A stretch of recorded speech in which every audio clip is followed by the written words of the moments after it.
So I'd like to leave the floor to Dr. Kafayat Fakoya as she gives us the opening remark for this particular event. Thank you. The floor is yours, ma'am. Good morning, good afternoon, ladies and gentlemen. I wish you a very warm welcome to this great day. Mundus Maris is welcoming you all to this webinar on showcasing of exemplary women in natural resource management. This is in commemoration of the International Women's Day 2024. My name is Dr. Kafayat Fakoya. I'm a member of Mundus Maris and also a Nigerian fisheries scientist. Now, the campaign theme is Inspire Inclusion, while the official theme of the UN observance of the day is Invest in Women, Accelerate Progress. Now, we know that there is a huge gap between men and women in terms of access to resources and so many other ways. Gender equality and equity are important to achieving the Sustainable Development Goals. However, achieving gender equality does not mean it should degenerate into a power tussle with men, but it should be seen as a way to build healthy and sustainable relationships so as to work together towards making the world a better place for the human race and also for the sustenance of biodiversity. The focus on natural resource management is a clarion call for us all to remember that we, as the human race, we are dependent on natural resources and the biodiversity. The role of women in natural resources management should not be undervalued at all.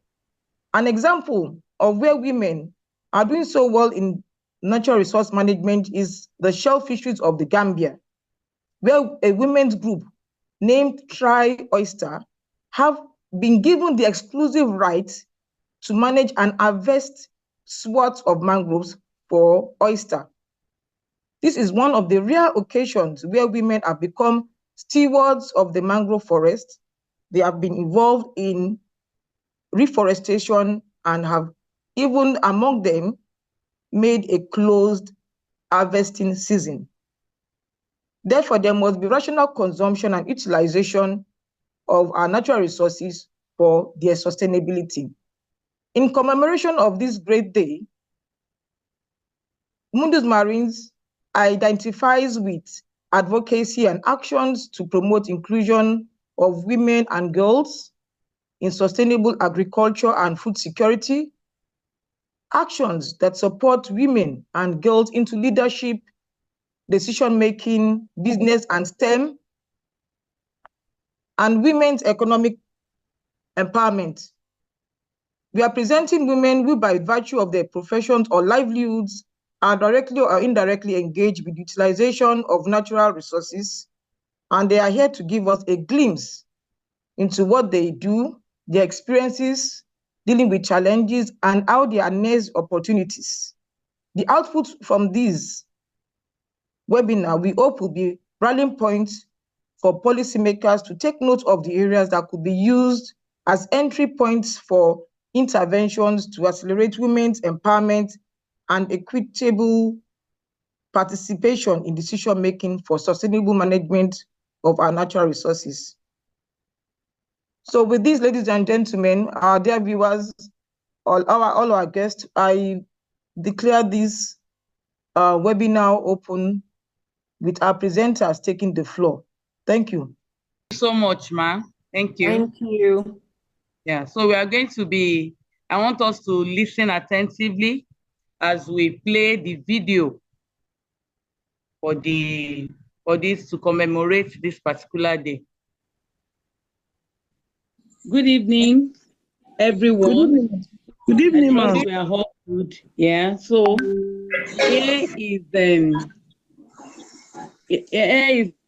we have for the celebration of the International Women's Day 2024. We as Mundus Maris, Sciences and Arts for Sustainability of the Sea want to showcase some successful women, either as practitioners, as natural resources practitioners. They can be into production. They can be researchers or scientists. So here is just to showcase a few of them that have been very, very exceptional so that we that are coming behind can learn from these particular women from these particular women that will be showcased. So we have a number of them. Then we also have some community group that have been able to form like cooperative, microcredit, cooperative initiative, financial management initiative that has helped their community to grow. They've been able to support some women, and some of these women have become very successful in the business they do. So these are the women that will be showcased for this particular celebration of International Women's Day. We wish you happy viewing, even as you listen attentively, so that you can go with some tips on how to become successful as women practitioners, or women researchers, scientists. And we also have a youth too. But by the time we start fully, I believe you have a full understanding of what we are doing. Thank you so much. So I leave the floor now for the women to introduce themselves briefly. My name is Adiola Iwalokun from God Grace Cooperative. My name is Olaide Abiodun Jelilat. I'm a fish entrepreneur. I practice, I'm a fish farmer as well, and also I practice wildlife fisheries as well. Thank you very much. Good evening, everyone. Good evening, I'm Ifedala Kofajimi, a fish processor and aquaculturist from Lagos. Thank you, ma. My name is Professor Juliana Amakaugu, a professor of forest entomology at the Federal College of Forestry, Ibadan, Forest Research Institute of Nigeria. Thank you. So thank you, everyone, once again. As we have said, it's an event to showcase some of us, some of the success stories we have been able to record over the year. So please, can you just take us through how did you start as whether you're a researcher, whether you're a practitioner, you're a businesswoman, you're a fish processor. You are going to take us through how your journey into the particular focus area that you have, how the journey started. So we are going to start from Miss Olaide Abiodun. Okay, everyone. Thank you for this great opportunity. My name is Olaide Abiodun. I'm a graduate of fisheries from Lagos State University. I'm an entrepreneur and aquaculturist. I have a mini farm, not so large, and also I'm a fish processor. I'm a marketer and a distributor myself. I do also. Okay, I would say my journey so far, fish business has been my thing from way back because my mom is also a fish processor. That, but then we thank God for the growth so far. My journey in fish business been a bit stressful, but then here we are today. Graduate days. I also have passion in raising fish, eating fish, looking at it. So when I watch my mom while growing up, I try to understand that, okay, what can I do to change all those things? What can I do to add value to fisheries, like fishing in general? So after my undergraduate days, what I did was, okay, I had to sit myself down. Let me take this as a profession. I don't just want it to waste. I studied 5 years in school, but then let me put this into practice. So I started with adding value to fish from the wild side now, wild fisheries. All I do is my mommy will source for the fish. Okay, I'll do the marketing. With the help of social media, I grow the business. I have the business registered to my name. I created a brand for it, and then I started the supply in general, supply marketing, and then I have people I supply to, even family, household. So far, so good. I can say I've been able to measure my success in line of fish business, not only by the monetary value, but also um growing in it. I'm still a work in progress. I would not say I'm 100% successful in it, but then it's still a work in progress, and also I learned from people who have more knowledge than me.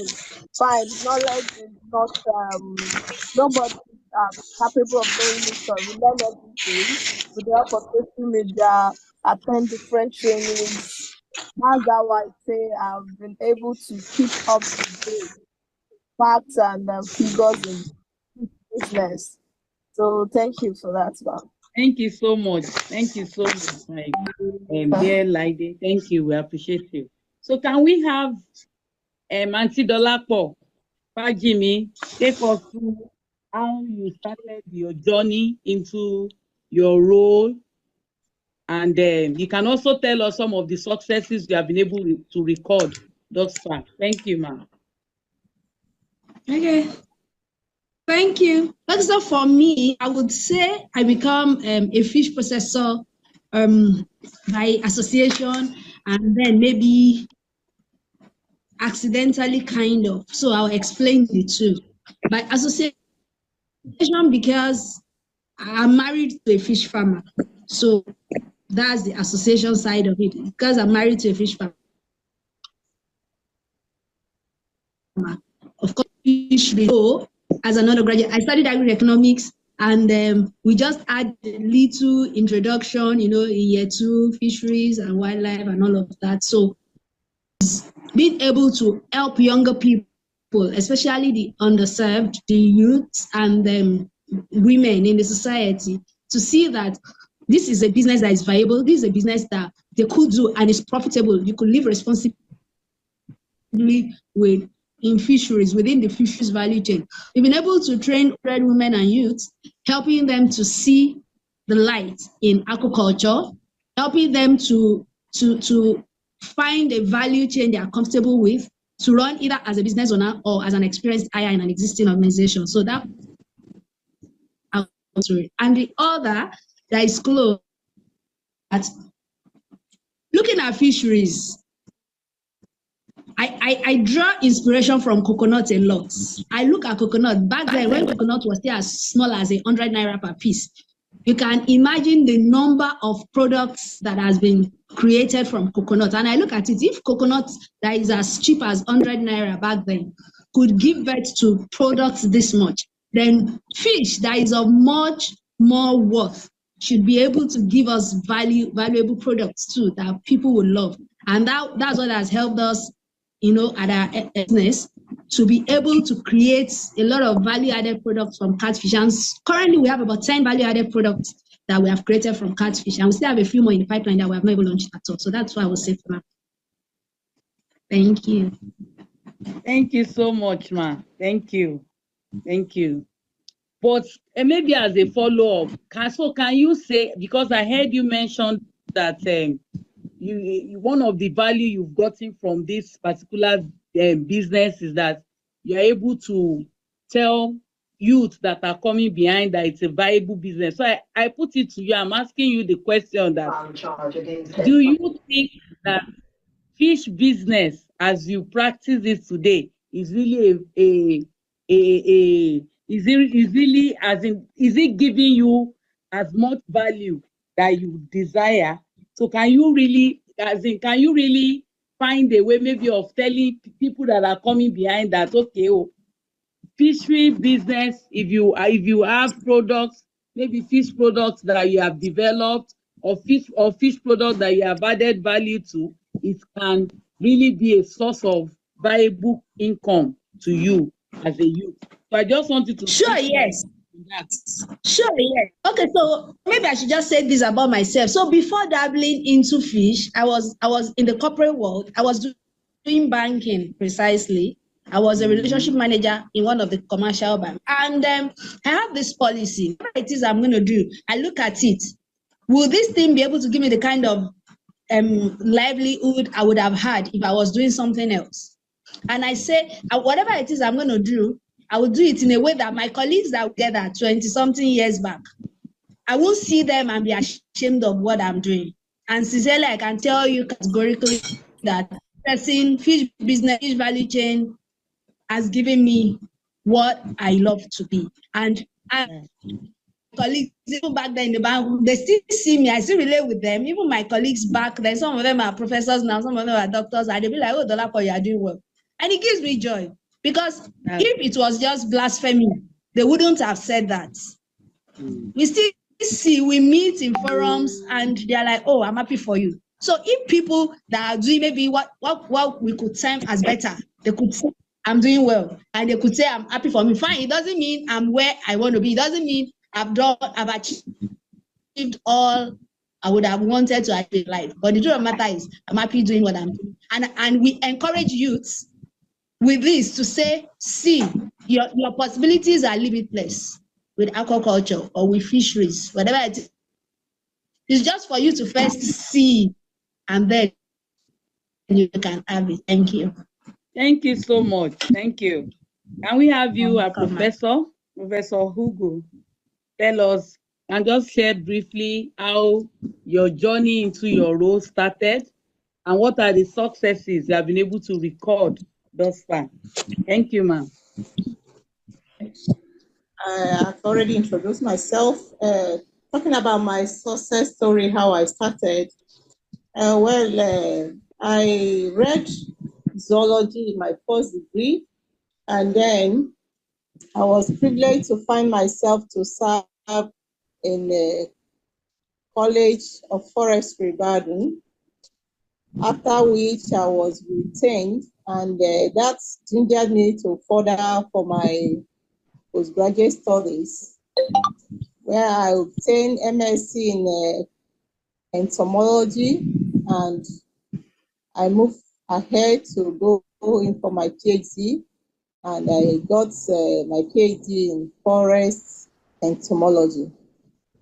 Well, I can say that I've been privileged to be mentored by senior colleagues because I draw my inspiration from them, and through the mentoring I have gotten, it opened my eyes to a lot of opportunities in academics, and that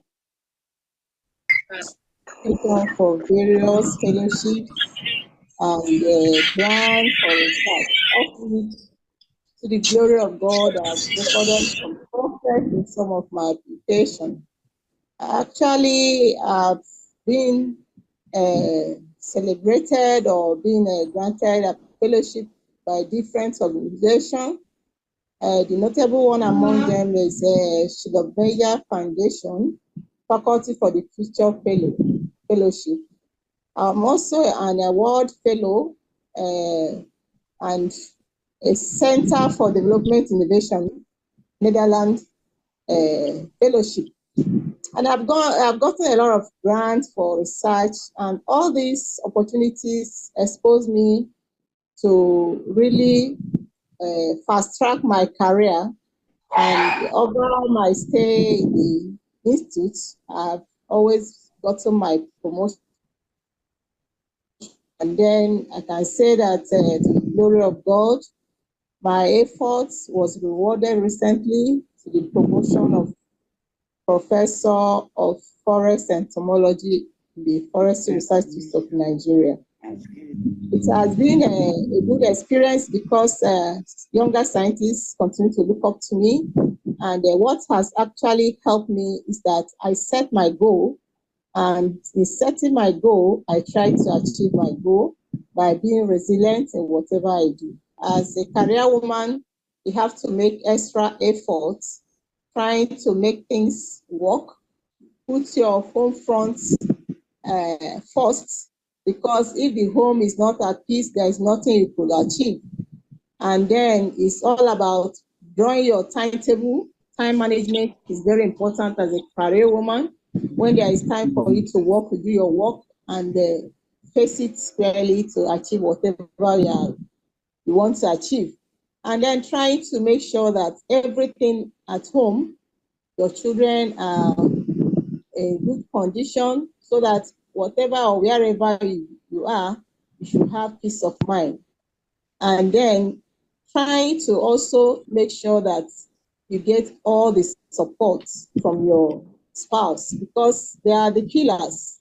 And to the glory of God, I've been blessed by a very wonderful supporting husband who has always been my pillar.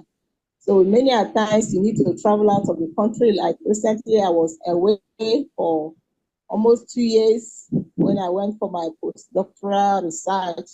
And it wasn't really easy leaving your home behind. Your mind will not really be at peace. But knowing the kind of person at your back, you have a lot of relief. And then you have to humble yourself. As a career woman, if you want to succeed, you have to be humble to your husband and make sure that you are submissive. Because if you are not submissive, they will not give you the support that you need. So these are some of the guides that have helped me to stay true. Because oftentimes some police will come up and ask me, how do you do it? How do you always, because as an award fellow, you have to travel almost all parts of the Africa. And I know Sholanke, you are one of the award fellow, you know so many meetings attended outside the country, and how you have to leave your home and all that.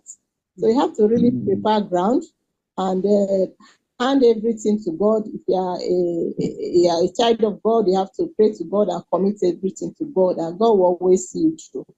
Thank you. Thank you. Thank you so much, Prof. So please, can we have Mrs. Adeola Iwalokun tell us more?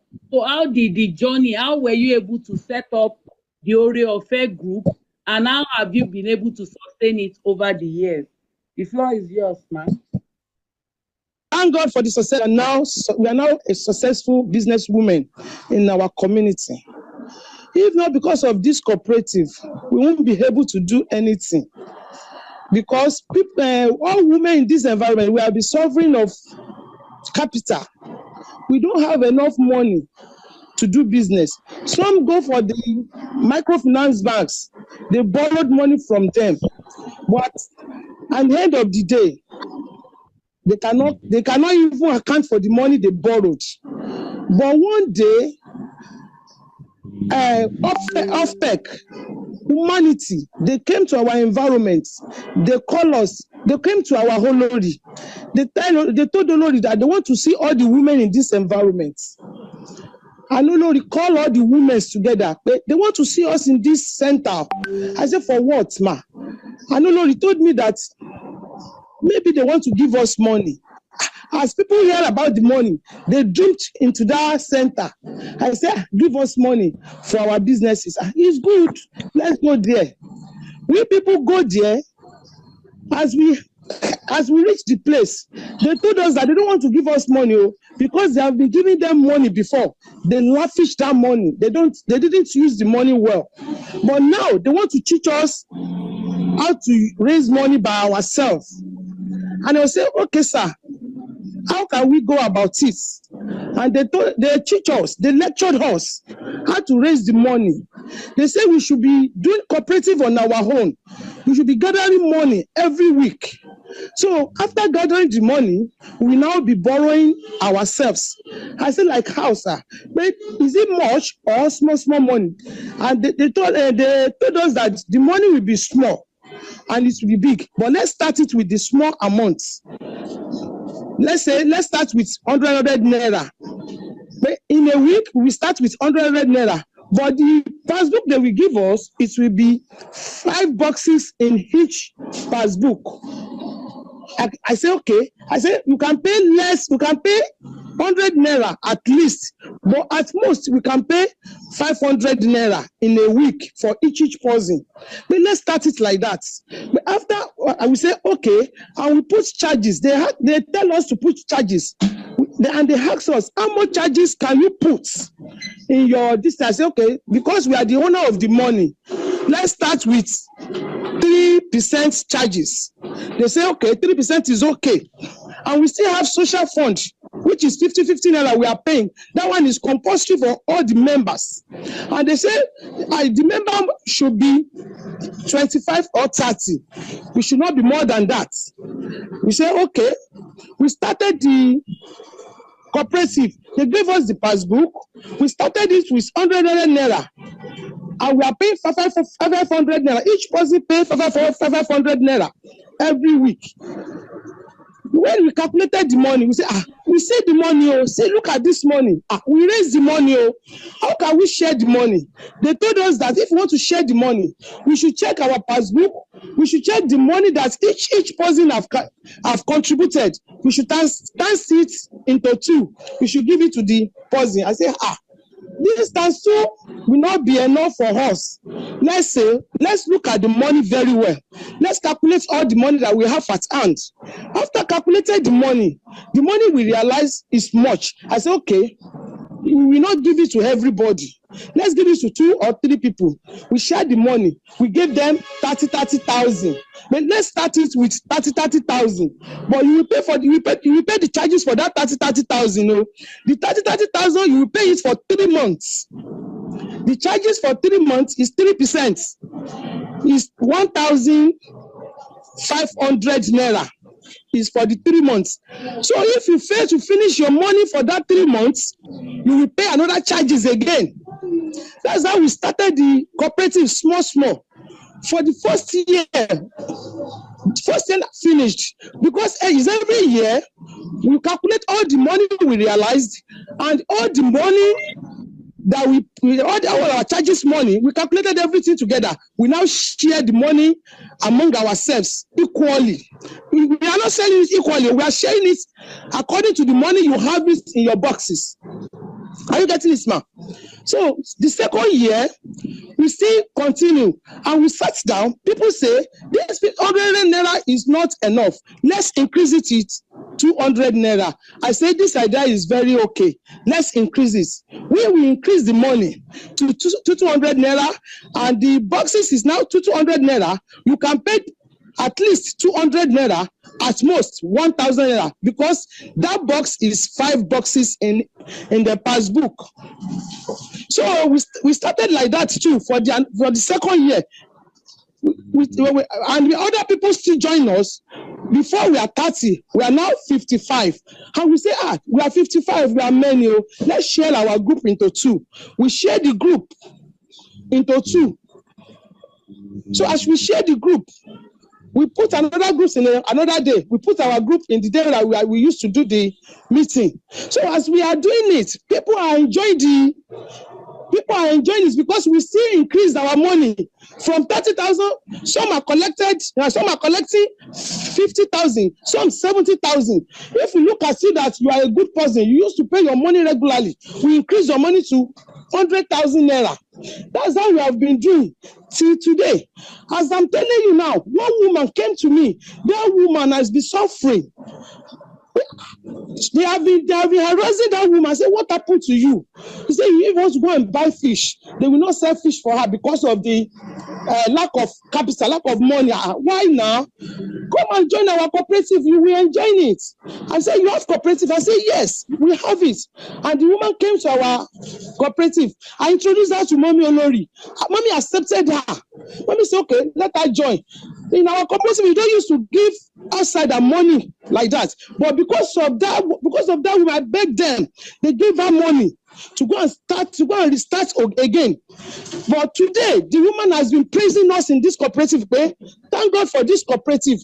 She will have died because of that, they say, because of that, the debts in her neck. But thank God for today. God helped her through us. So that's how we have been doing it till today. Even we don't even stand on our own on the fishery alone. We even call all others business women, those that they are selling foodstuffs, they are selling provision stores, all the medicine stores. We call them together. Come and be enjoying this what we are enjoying, and they like it. They are Thank enjoying you. it. We Yeah. are enjoying it together. So that's how we have been doing it till today. But now, thank God, we are now 70-something members.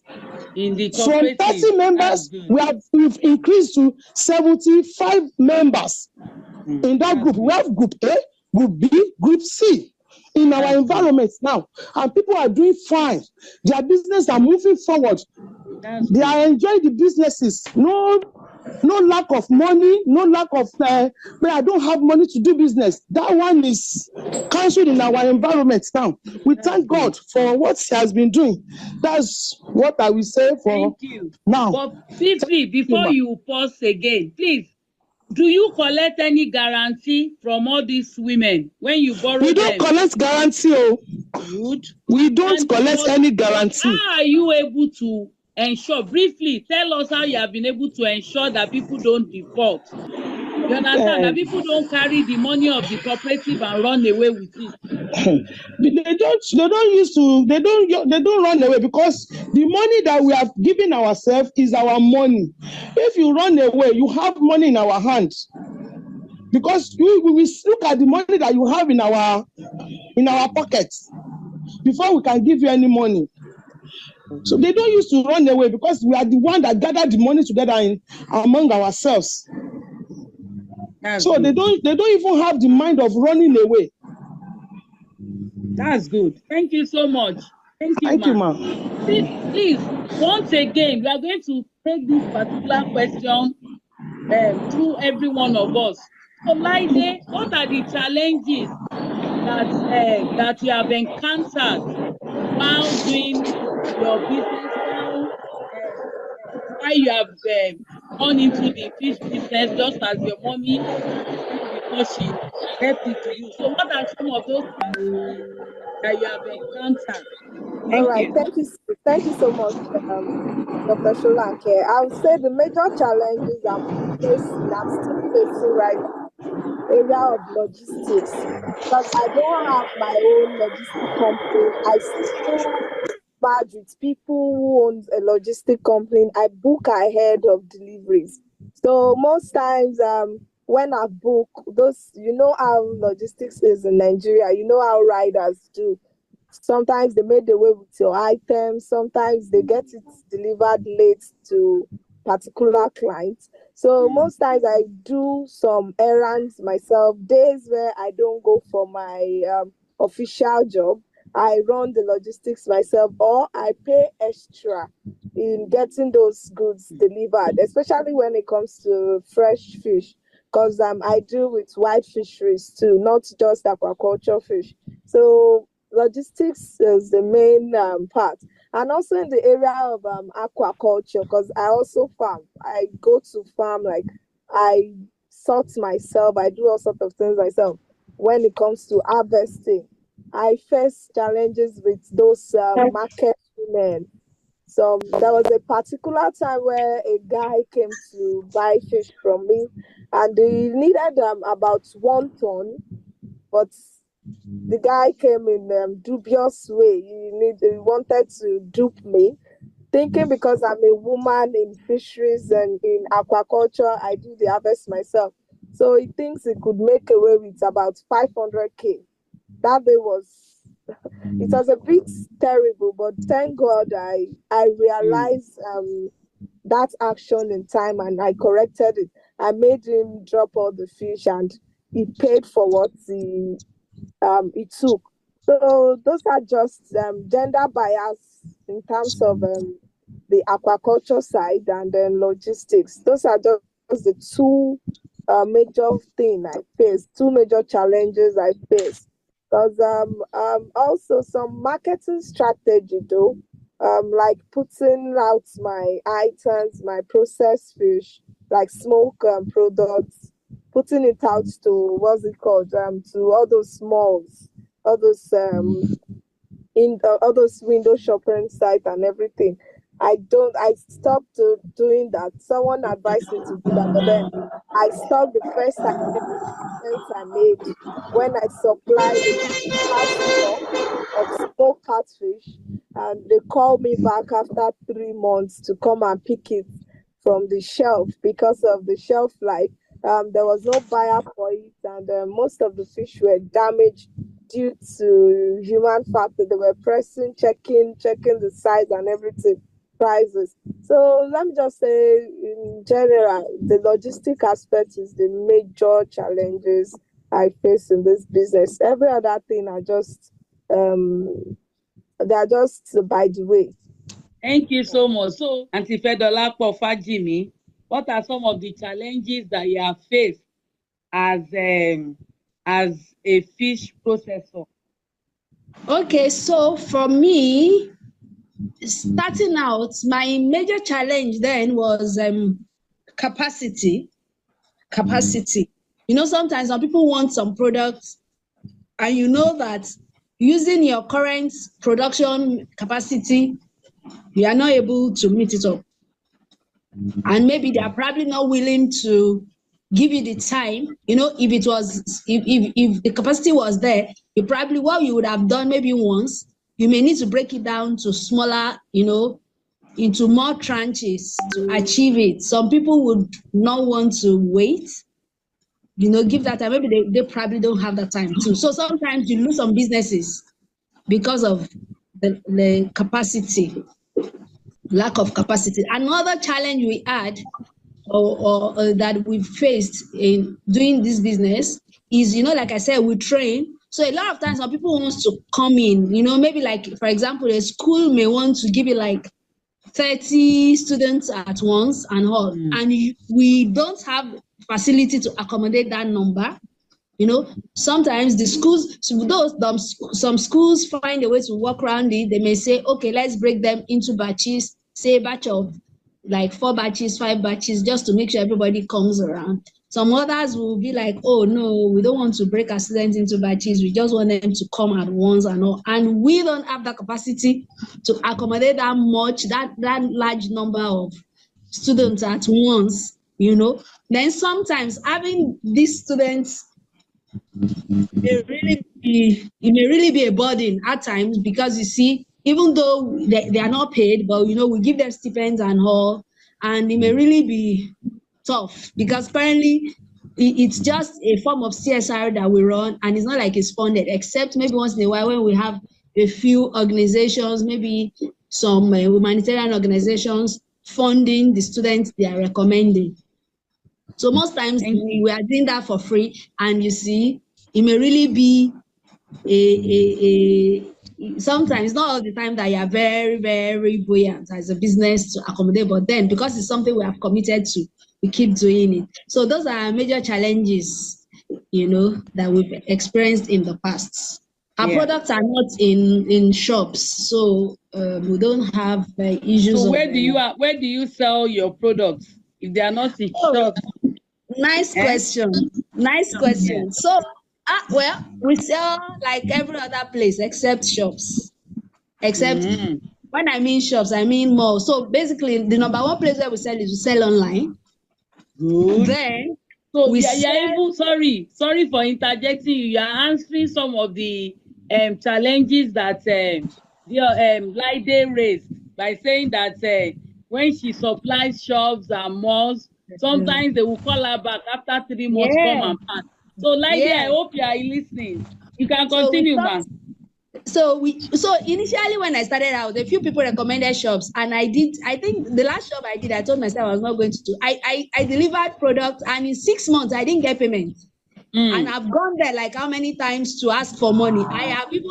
I've spent all the capital of the product I delivered. I have even gone into loss, yet I've not been able to get my money. I told myself that's the last time you ever see me in their shop. And since then, we don't do shops. That's just it. Some of the reasons she highlighted are true with us too. So we just don't do shops. So we do online. Then we work with our network a lot.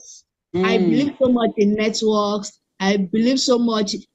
Even my primary school contacts still buy product from me. Primary, secondary, university, my former colleagues at the bank, everywhere I go, everywhere. Even my former customers in the bank, everybody that I know.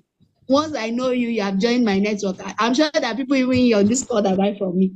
So everybody I meet, you have become my prospect, and whether it's you directly or you are referring somebody or somehow, something must happen. And sincerely, we have leveraged on that and we are selling. That's good. Thank you so much for keeping the conversation very interesting. So, Professor Hugu, please, I'm going to ask you a personal question, not really a personal question, but because I'm also in this space, I just want you to share with us what has been your motivation? What has been that particular thing that is always bringing you back to still come and contribute? And even now, you are still practicing in Nigeria. So what can you say are your motivation for doing this? Professor Hugo. Yeah, thank you. Dr. Sholanke. Well, that's a nice question. Actually, it's all about individual difference. And I believe in my country, and I believe that whatever you achieve, you have to bring it back to your country to impact on others. So that has been my motivation, and I believe in acquiring knowledge and bringing it home. Most of the times, you may have a very nice opportunity even to stay over there, but what happens to your other generation that are behind you? We all cannot always remain there because we have to build this country, Nigeria. I have had several opportunities to stay abroad in Western countries, but I find it much more better and coming to build our country, because it's actually true that there is no standard facilities for a breaking research that can be actually valued in the world. But you can always have opportunity over there to do your research and bring the innovations home so that you can impact your society. So that has been my motivation. And actually, when you look at it, all of us cannot just run away. We have to come and develop our own country. And when you bring new innovation, you have a way of impacting younger generation. Because I'm a teacher, and we have to bring those sciences we have acquired, those skills we have acquired from different countries, from different field of life, that you can actually impact their life. So that has been my motivation. Thank you. Thank you. And so, Auntie Diola Walokun, so please, can you share some of the challenges you have encountered in steering the ship of Ori Ofe Group at Madison? The challenges we encountered is when one of our members died, and that woman just collected loan, and she died during that time. The way this, we calculated the money among ourselves. That's just what we have. Yeah, so please, can we have your last word?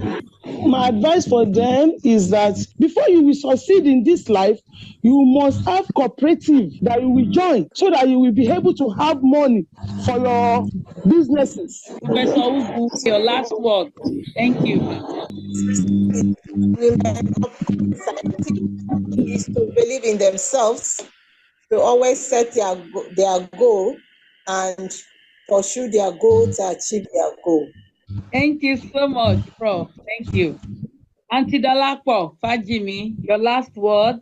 So I will encourage everyone to really learn and seek the business side of this profession, if that's really what we want to do. But I would say that fisheries is sustainable. It can give you the kind of livelihood you want, whatever it is you want, you can achieve it.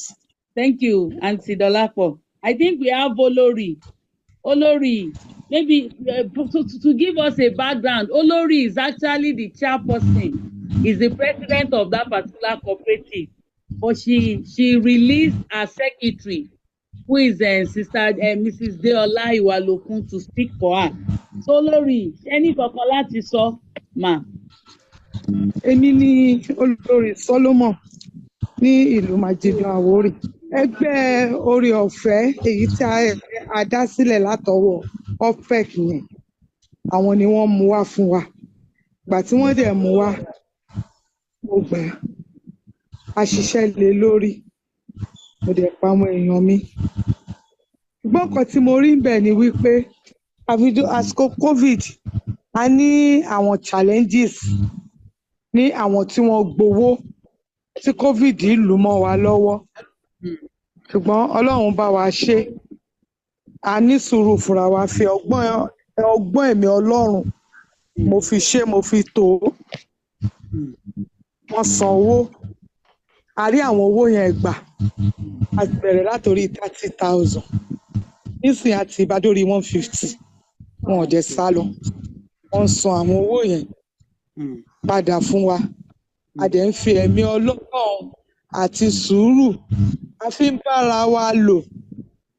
So gbogbo nǹkan tí èèyàn bá fẹ́ ṣe, tí obìnrin tó bá dúró wí dáadáa nínú ilé ẹ̀ wípé òun fẹ́ tẹ̀síwájú, òun ò fẹ́ dẹni yẹpẹrẹ lọ́dọ̀ ọmọ, ní ọ̀dọ̀ ọkọ, tí ò bá ṣe cooperative kò lè lọ.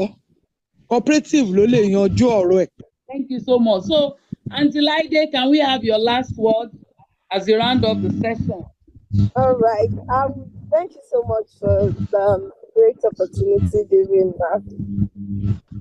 for youths of our age these days. What you need in any form of business you find yourself is passion, number one. If you don't have passion for what you are doing, you can't succeed in it. And also, how consistent you are in whatever you are doing, anywhere you find yourself, in agribusiness, any entrepreneurship. Passion, consistency, focus, and the mindset comes first. Have the mindset of a successful person, have the mindset of a successful entrepreneur. That will keep you, that will make you go a long way. That will make you achieve your set goals, and also prayer to back all things up. So that has been helping me, and I'm sure it will help a lot of people, a lot of youth out there. Thank you so much. I would like to appreciate all the wonderful women that we have been able to showcase this evening. You are all amazing. Thank you so much for giving your time to encourage people coming behind. And my own last word for every one of us is that, problems, they are opportunities for us to make money. That's the truth. So anywhere you find many problems, it tells you that that particular place is a land of opportunity. So Nigeria is a place where we still have so many challenges. That's to tell us that it is in solving those challenges, finding solutions to those problems that we see in the society. That's where money lies. Money will always flow in the direction of value. When you are offering service, when you are solving a problem, when you are adding value to a particular society. So please, I'd like to encourage every one of us. We have solutions. We are problem solvers, and it is when we solve those problems that resources will flow in our way. Thank you so much, everyone. Thank you, Miss Laide Abiodun. Thank you, Auntie Ifedolapo Fajimi. They have not answered our questions. Fish Processors Network, Nigerian chapter.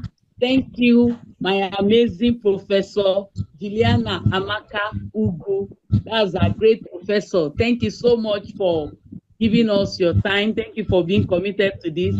Thank you, our dear secretary, Auntie Deola Iwalokun, and our dear wonderful Olori.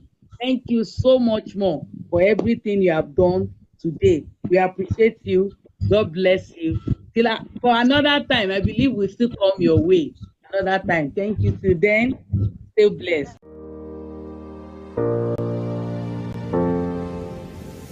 I believe we are all back here. Thank you, Dr. Blessing. The video was actually a pre-recorded one. So now is the time for them to answer the various questions. So let me start from the first question. The question was asked by Dr. and the question is directed to Auntie Fedolapo Fajimi. she's asking that may we know the value added fish products you have launched. Auntie Dolapo, so please can you quickly take us through the different products that you have been able to launch and put into the market? Thank you. Okay, good evening, everyone. Some of them are not, really new, but I will just list them as I have them written out here. The whole grilled, which is the regular folded catfish. The chunks, which is the sliced catfish. Then the deboned catfish, which is what some other persons call the fillet, the dry fillet. Then we have flakes. We have catfish powder. We have catfish kilishi, our own version, peppered snacks. Then we have catfish on ice. We have frozen catfish. We have baby fillets. Then we have head and skin. So now let me quickly say that most of these other products were developed along the line to further reduce our post-processing losses. You agree with me that most times when you dry your fish, you get some that are bruised. Some people will choose to sell like that. Some other times the production issue will be so much that they will be broken. They won't only be bruised but broken. At that point, what do you do as a processor? Do you just count it as one of the losses and sell to people at a cheaper rate? Or you sell it to people like that? After all, you bought it like that. You paid the same rate for the fresh fish you were buying. Or what do you do? Or you just accept your fate and then maybe dash people?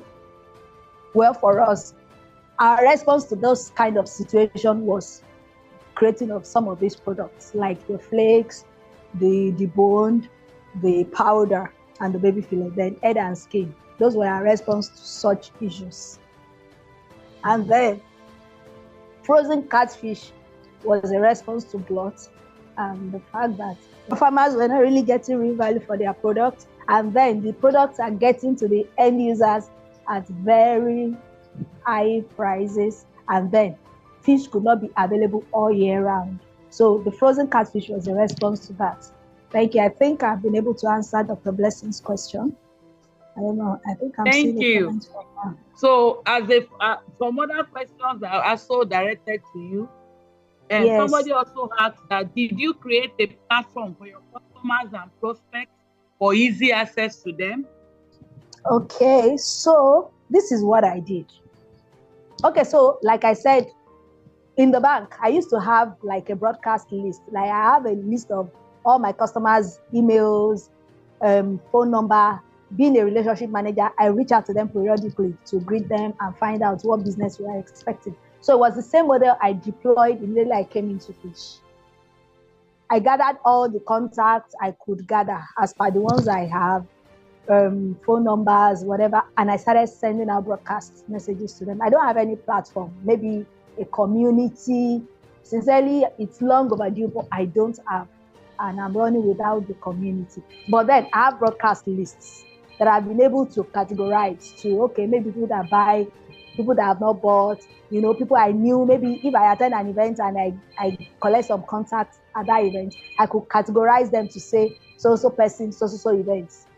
Then based on that, I start building that relationship, and that way I can start keep telling them, keep being in their face, because there's something about buying from you. Sometimes when you are not top of mind, even the person that you think may remember that you do a business or render a service may not even remember because they are not top of mind. And that's one of the reasons why those big multinationals still run adverts and they do things. Who does not know that MTN is a telco business? But then they keep running their ads because they want to be top of mind.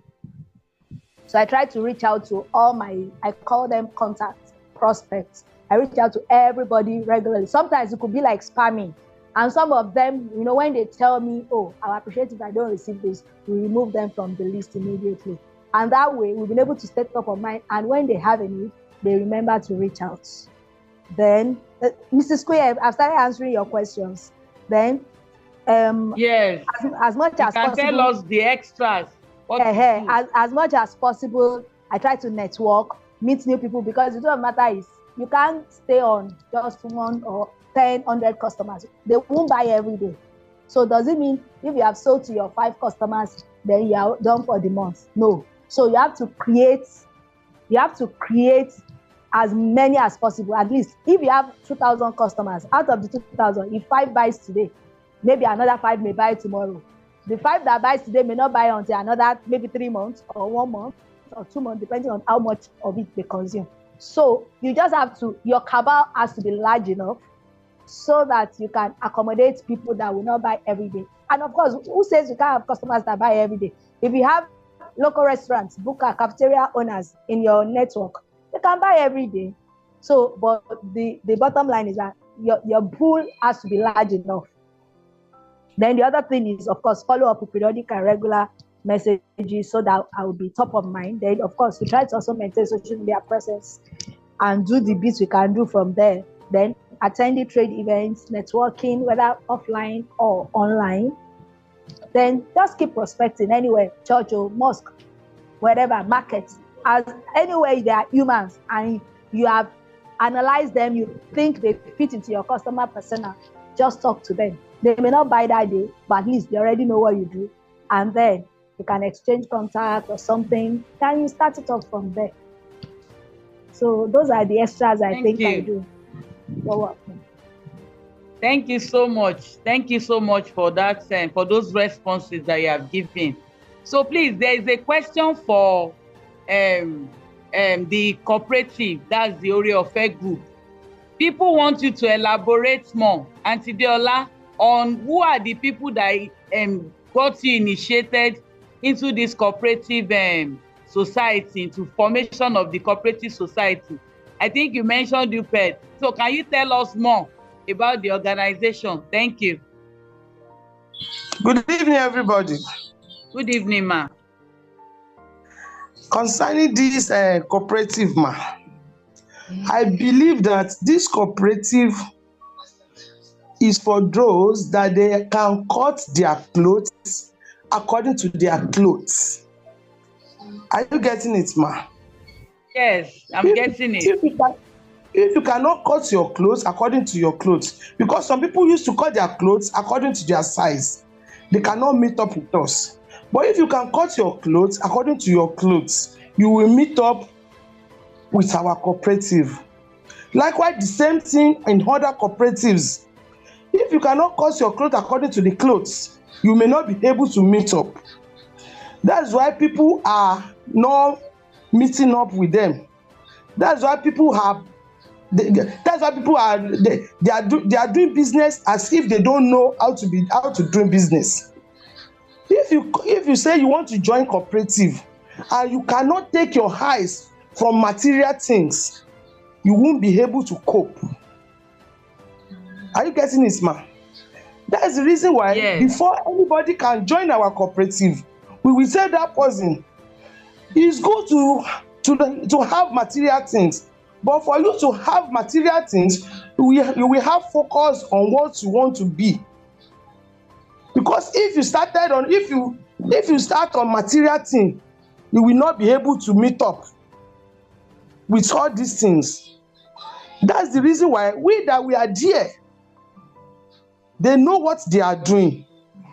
They don't even look at the material things, because they know the material thing is not the secondary one, it's the secondary one.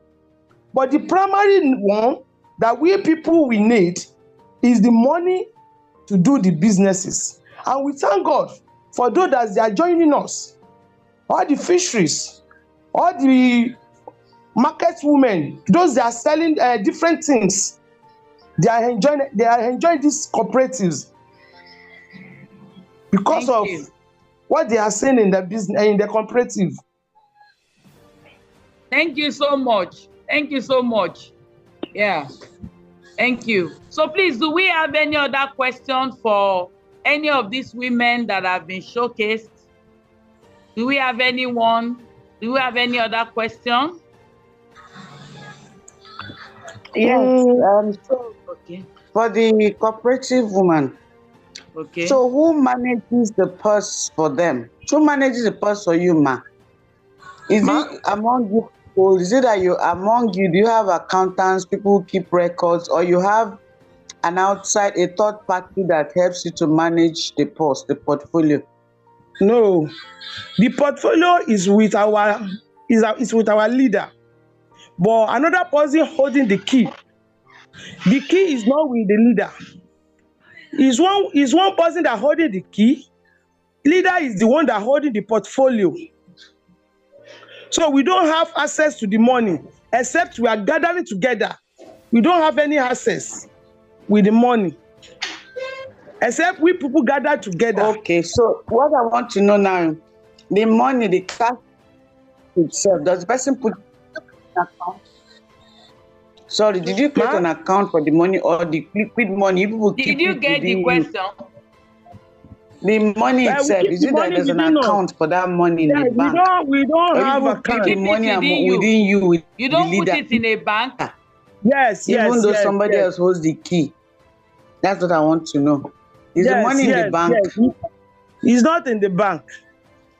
We have portfolio that we are keeping our money, that we are using to keep our money. Are you getting it, ma? Yes. We don't keep money in the bank. We have portfolio. We have the box. They gave us box.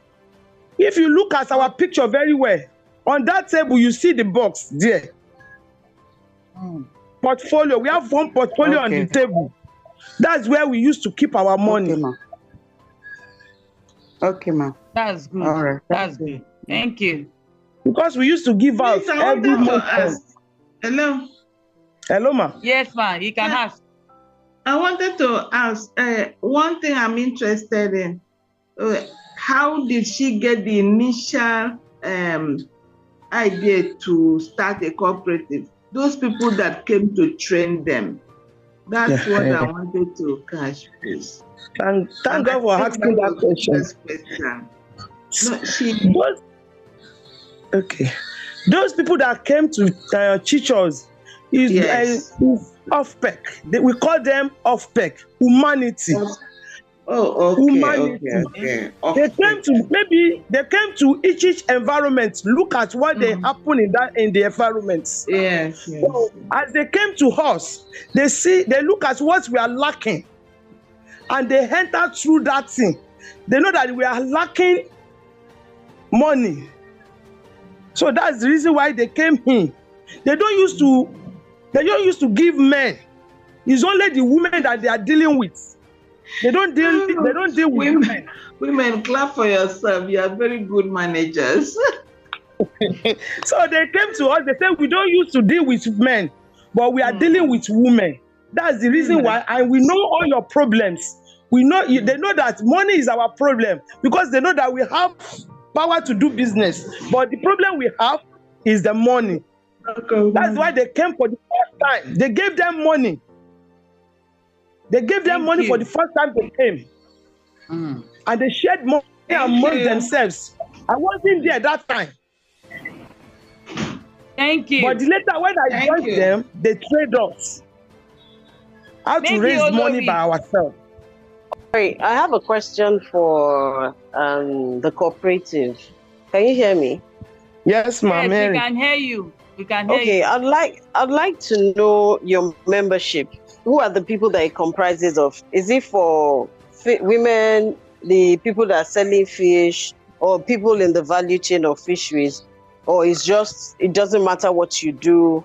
Once you're a woman, you can be a member of the cooperative. I just want to know what's your membership requirement. Yes. Okay, we are not dealing with only the fisheries.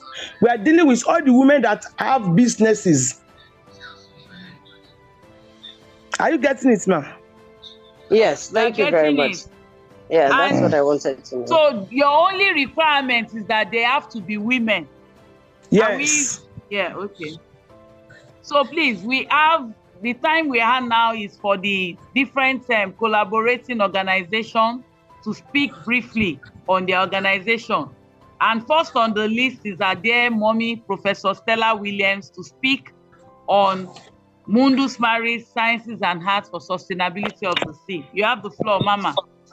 Thank you very much. And thank you for all those who have joined us. So we are now down to 20 from 25. So we want to thank every one of you. This is the first time in the 113th year that the International Women's Day was celebrated in the United States of America in 1911. And this is 2024. So this is the first time Mundus Maris is collaborating with other organizations to set this up. I want to recognize Ruth Kanga from Tanzania, who is part of the Office Net. I want to appreciate Patrick and Mustafa, who are making Sciences and Arts for Sustainability is an international initiative. Our mission is to provide scientific and relevant indigenous knowledge and encourage artistic expression about the sea in order to promote its restoration, which is one of the reasons why we have natural resources as part of our own work, even though it is inspiring inclusion. We are also doing work on conservation and sustainable use to further the study, understanding, and respect of aquatic ecosystem and associated biological and cultural diversity. When we started 12 years ago with Mundus Maris, it was meant for youth aged 8.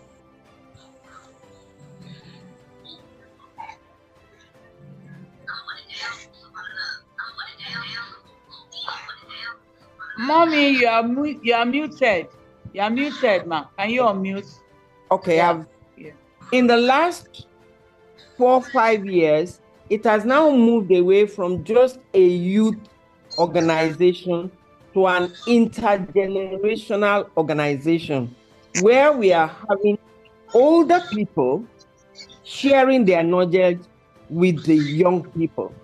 When we started with a competition for youth on various United Nations themes for the celebration of World Ocean Day, June every year. But now, as you can see, this is our first attempt at celebrating unique women, and you've been able to listen to the video of these unique women that ranged from dealing with wild fish to aquaculture. And then my award fellow, Professor Ugu, in forestry aspect. I see among us Professor Fumi Okpanide from FUNAB. And as I said, we are happy to have this opportunity to collaborate and partner with NiWARD, STEM, forestry, and office. So we pray that from now onward, Mundus Maris every March will be celebrating International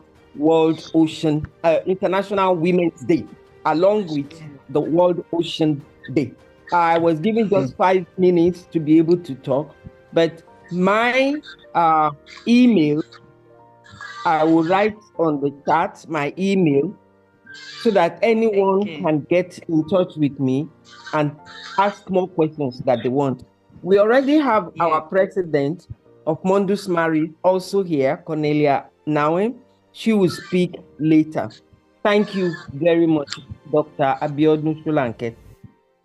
Thank you. Quickly, we move to NiWARD, Nigerian Women in Agricultural Research for Development. We have the president here, person of Professor Oluyemi Sifawole. You have the floor, Mama. Thank you very much. Good evening, everyone. Good evening. Good evening. It's a pleasure being here tonight, and I want to celebrate all those women who have been showcased. We celebrate you. Thank you. Let me just greet Mommy Stella Williams specially. Good evening, Ma. Thank you, my president. Yes, Ma. So let me go briefly to what I've been asked to do. Nigerian Women in Agricultural Research for Development, that's NiWARD, was created to give Nigerian scientists and agricultural researchers who have been chosen as award fellows at one time or the other, and those who are award mentors and fellow mentees, a needed platform to transfer the knowledge and skills gained from the fellowship that could help to transform the rural agricultural sector in Nigeria. Let me start by saying that the award fellowship itself is a career development program that equipped top women agricultural scientists across sub-Saharan Africa to accelerate agricultural gains by strengthening their research and leadership skills through these tailored fellowships. So we were given 2-year fellowships from 2008 to 2015. And some time ago, in 2013, at the Center for Gender Issues in Science and Technology at Akure, Futa, NiWARD was launched. Professor Stella Williams, who is here tonight, is the founder of NiWARD. Mama, we celebrate you. Thank you very much, my president. Yes. She is a former chair of the steering committee of African Women in Agricultural Research. That's our word. Professor Williams is a retired professor of agri-economics of Obafemi Awolowo University. And she brought together fellows of Howard, mentors of Howard, and fellow mentees to start this organization known as NiWARD. That's the Nigerian chapter now of Howard Fellows. And the whole idea is for this particular platform to serve as a platform that can bring together all these people to work together so that all the gains of the Howard Fellowship will not just be lost. So we have NiWARD being made up of more than 200 Howard Fellows. We have and the other mentors and mentees, all from different agricultural disciplines in Nigeria. Nigerian universities, research institutes, NGOs, and so on, and from the private sector. Okay, so we have disciplines like agri-economics, extension, agri-engineering, agronomy, livestock, animal and livestock sciences, and so on. All these agricultural related disciplines. We have our fellows coming from these areas, coming together to carry out research and to implement projects that will transform Nigeria's rural agricultural sector. Okay, so to do this, we collaborate with some other bodies like we are doing tonight. We carry out trainings, which could be physical, could be virtual, mentoring trainees, leadership trainees, and scientific skill trainings, and so on. Okay. We also engage communities in projects that can help the rural women and so on. We also engage institutions. We encourage them to have gender policies. We partner with state and federal governments to support local women and at the grassroots level. These are some of the things that we do. And since the inception of NiWARD, this organization has been holding conferences annually from Akure to Abeokuta, Abuja, Yobe, Bayelsa, Ilorin, Lagos, to Nsukka. The last conference was at Nsukka.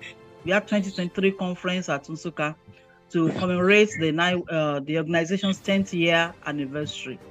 And at that particular conference, Ibadan gained the hosting right. So 2024, we are all marching to Ibadan for our conference. So NiWARD is a body, that encourages anybody who is interested in agricultural research for development. Our membership cuts across, all those who have the interest of improving agriculture in Nigeria. So we collaborate with other organizations for role mentoring. We do a lot of trainings. So thank you very much. We are glad to even be part of this International Women's Day celebration in this particular way this year. Thank you. Thank you. Good evening, everyone. Yes, she's here. My name is Oluwafumilola Shelika. I'm the president of OfficeNet Nigerian chapter. And I'm happy because I realized the Secretary General for the continental body is actually on this call too, Edetrude Lukanga. OfficeNet, African Women Fish Processors and Traders Network, it's a body that was formed by the African Union Interbureau for Animal Resources, AUIBA, in the year 2017. One of our country director, Mrs. Uwereka Patricia, she's not here tonight. She was at that meeting. And when she came back, she thought, how could we have this? Because I think they were asked to come back to their countries and start up an arm for that. Basically, what OfficeNet does is actually to be the voice for women in this space of fish processing and traders. They are the ones doing so much in adding value to keep the fish stable after the fish had come out of the water, be it the fresh and the cultured fish and also the artisanal fishes.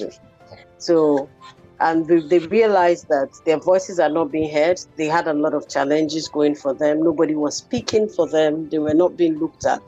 And there were lots of things, cultural beliefs, and a lot of other things that were holding them back.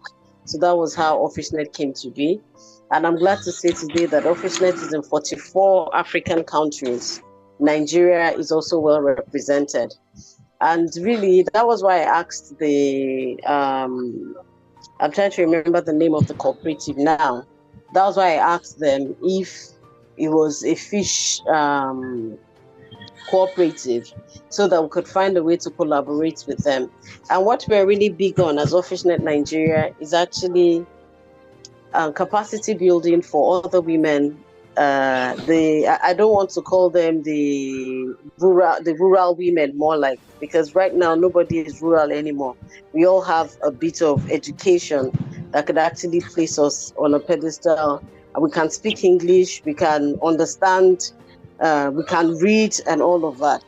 So we try to teach them on fish handling and good manufacturing practices, and so that the way women in fish processing are being perceived as being dirty, or they smell like fish, or they don't dress well, we need to change that narrative. And for OfficeNet Nigeria, we're not just, our membership is not just for women in fish processing.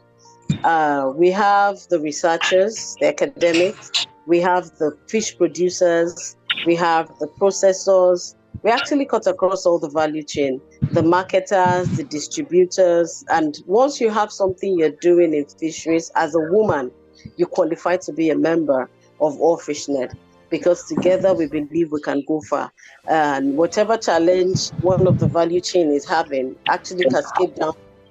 So understanding that, that's why we have everybody together under one umbrella of OfficeNet Nigeria. And I'm happy to say that MC anchoring the program tonight is also a member of OfficeNet. Mama Stella Williams is also a member of OfficeNet. And Dolapo, who was showcased tonight too, she's also a member of OfficeNet. So for us to see that it's not just for a selected few. Once you're a woman in the fisheries and aquaculture sector, regardless of your value chain, you can be a bona fide member of OfficeNet. You've met the major requirements of being a member of OfficeNet. I'm talking about International Women's Day, and this year we're talking about inclusion for women. And that word actually means a lot to me. For me, it means having limitless opportunities and actually breaking barriers and fostering empowerment, especially for women. So many times when women are called upon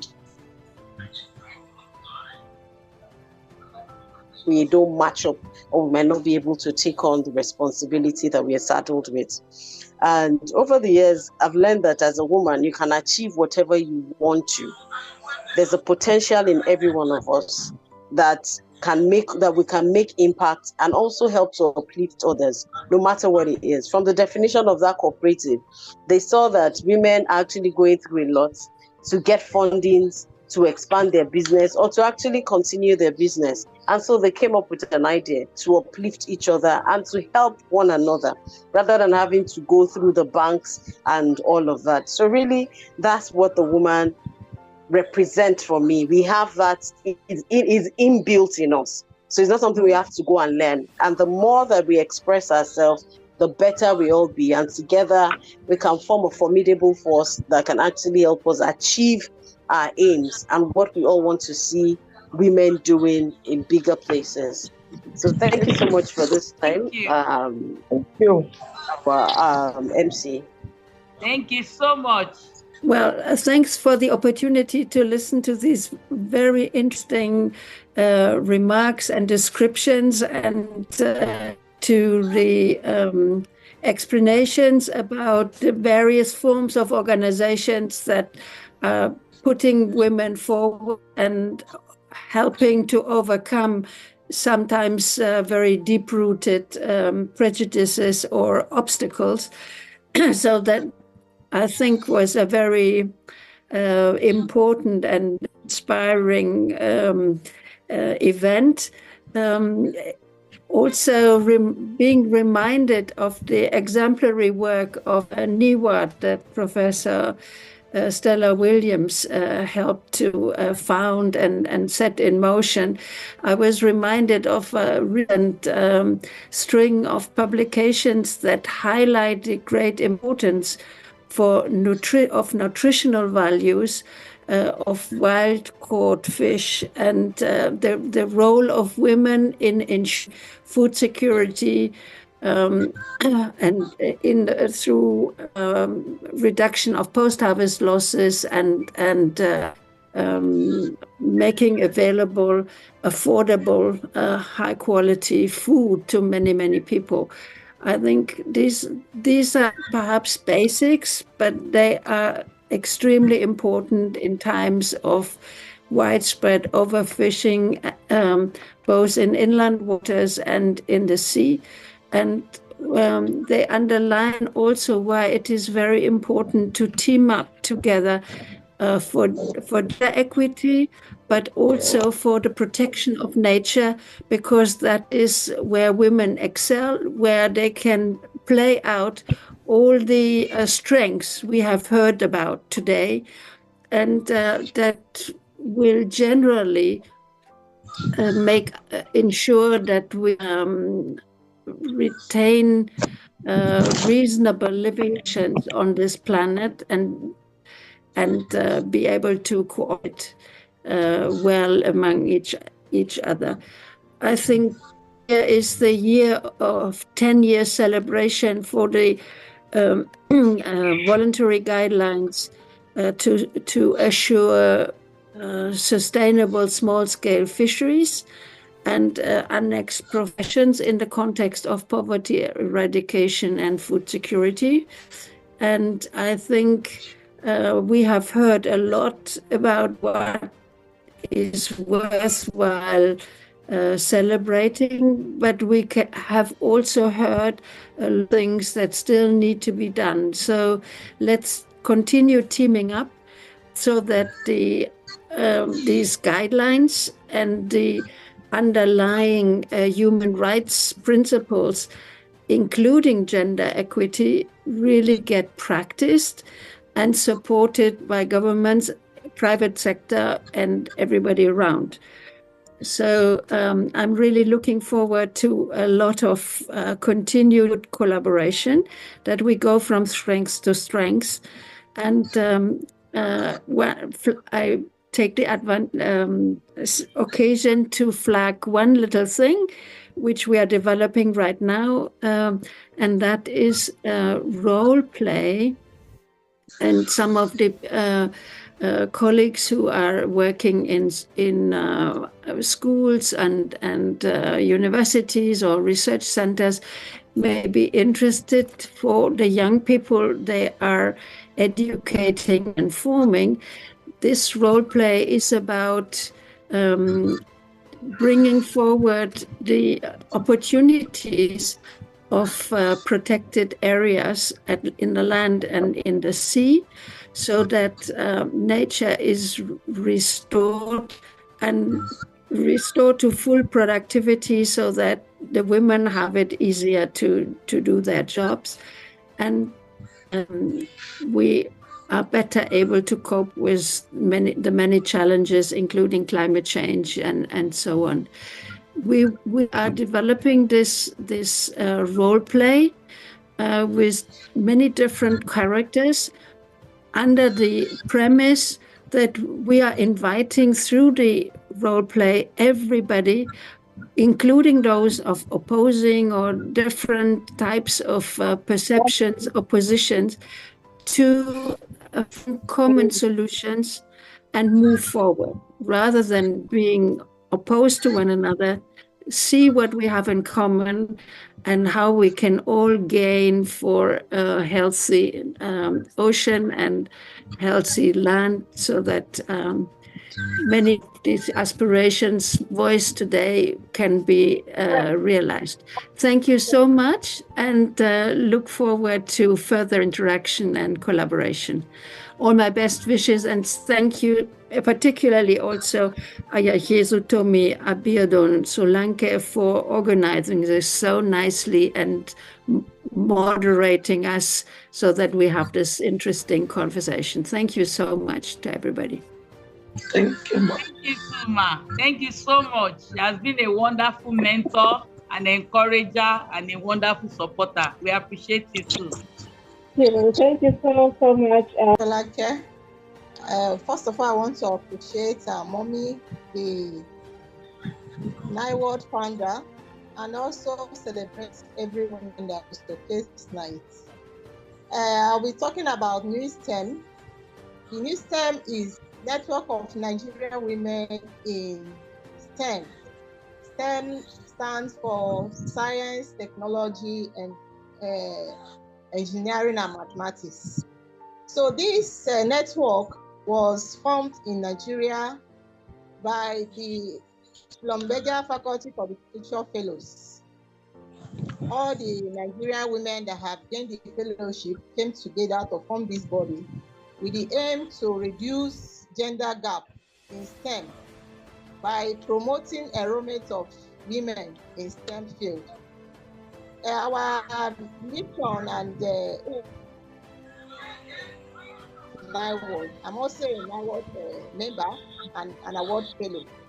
So we try to bring women into limelight, make them more visible, and also we try to build strong mentor-mentee relationships and enhancing collaboration among women in academia, in industry, and in government. So this body, we have representatives in various states in the country. For me, I'm the coordinator of Oyo State, and we recently collaborated with NiWARD to bring up a workshop on International Women's Day on 8th of March, of which we brought pronounced guests who spoke to women about how to balance their career, work-life balance, and also about their mental health. And this has been our focus to ensure that a woman, wherever you work, you put in your best. And we also have vision to bring up girl child and mentor girl child, especially those at the younger age, those in secondary schools. We try to catch them young, to encourage them. For us, every woman in STEM is encouraged to join. And we try to work together to ensure that the society gets better by the day. We try to maintain updates of a database of women in STEM across academia in Nigeria. a quite number of us are in various different field of STEM, and the membership is open to any woman in any field of STEM. And we encourage ourselves. Currently, we have not started a conference because the organization just took off in 2018 after the pilot program by the sponsor, the Shilambaja Foundation. And with the cooperation of different organizations and the Faculty of Future Fellows, we started this organization, and we are building up our network. We try to showcase what we stand for by encouraging girl child education. Thank you. Madam Moderator, and thank you all the strong and powerful ladies this evening. I'm so happy to see Dr. Cornelia, Professor Stella, and the members of Outfishnet in here. So a lot has been said about what I wanted to say, or I should have said about the Outfishnet. I appreciate this opportunity, Professor Stella, to ask me to speak. So what I want to say is to encourage the women that we are powerful as women, and together we can, and we need to collaborate to work together. And I would like to invite you all to join Outfishnet. And next week we are going to have a leadership meeting that is going to happen in Dar es Salaam. It's bringing all the presidents from the country members of Outfishnet. We are expecting about 44 women leaders. But also this year, Outfishnet is going to have its third General Assembly. So as Dr. Cornelia just mentioned, we need to collaborate. So we'll send out the invitations for you to join us and learn from the exciting and interesting and important work that is being done by women fish processors and traders in Africa. Thank you so much, and I wish you all the best in this Women's Month. And also, just to follow up on what Dr. Cornelia mentioned about the implementation of the guidelines, this year is a very significant year for small-scale fisheries sector because this international instrument that has been very important for the small-scale fisheries has turned 10 years since it was adopted by it was passed in office. So what is it that has highlighted for women, and what is it that is left to be done? So women will have to be the torch bearers. Let's be in the front, be the front runners, and let's unite in order to have our voices heard and have the seat on the table to be part of the decision-making processes and to advance the rights of the women in the sector. Thank you, and I love you all, and looking so much forward to collaborating with you. Because they say if you want to go far, go with others. Not just going fast by going alone, but we need to go far and reach every woman in the food production sector. Thank you so much, and good night. Thank you. Thank you so much, everyone. And all the women that were showcased. We appreciate all the participants for tonight. We appreciate you, and we will say that till another time that will come your way.